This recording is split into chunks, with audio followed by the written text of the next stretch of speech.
پیٹ کے بل الٹا ہو کر نہ لیٹیں.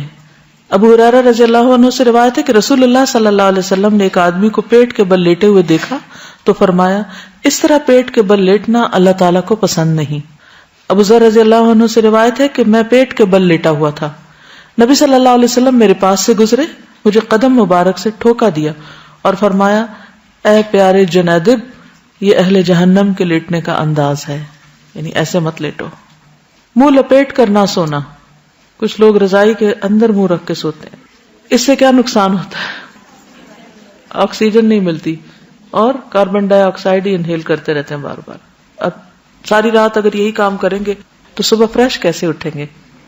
دایاں ہاتھ رخسار کے نیچے رکھنا, یعنی سوتے وقت نہ صرف یہ کہ دائیں کروٹ ہو بلکہ دایاں ہاتھ دائیں گال کے نیچے ہو. سیدنا حذیفہ نے فرمایا کہ رسول اللہ صلی اللہ علیہ وسلم جب رات کو بستر پر لیٹتے تو اپنا ہاتھ رخسار کے نیچے رکھتے تھے.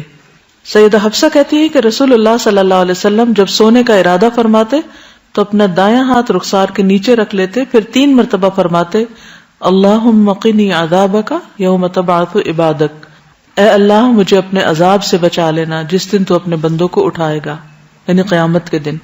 تجربات سے یہ بات پتہ چلتی ہے کہ دائیں ہتھیلی اور رخسار کے ملنے سے, یعنی دائیں ہتھیلی اور رخسار یعنی 2 جگہوں کے ملنے سے دماغ کا دایاں حصہ متحرک ہو جاتا ہے.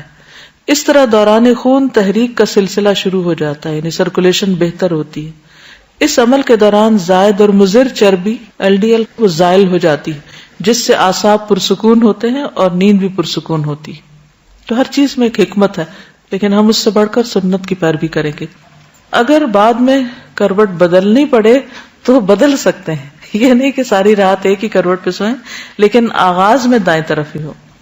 رسول اللہ صلی اللہ علیہ وسلم نے برا بن عازب کو نصیحت کی جب تم سونے کے لیے اپنے بستر پر آؤ تو نماز جیسا وضو کرو اور اپنے دائیں پہلو پر لیٹ جاؤ.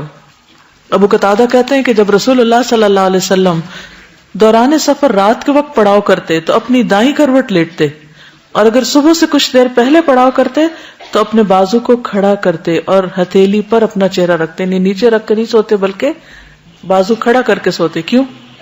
تاکہ زیادہ گہری نیند نہ سو جائیں, نماز کے لیے اٹھ سکیں.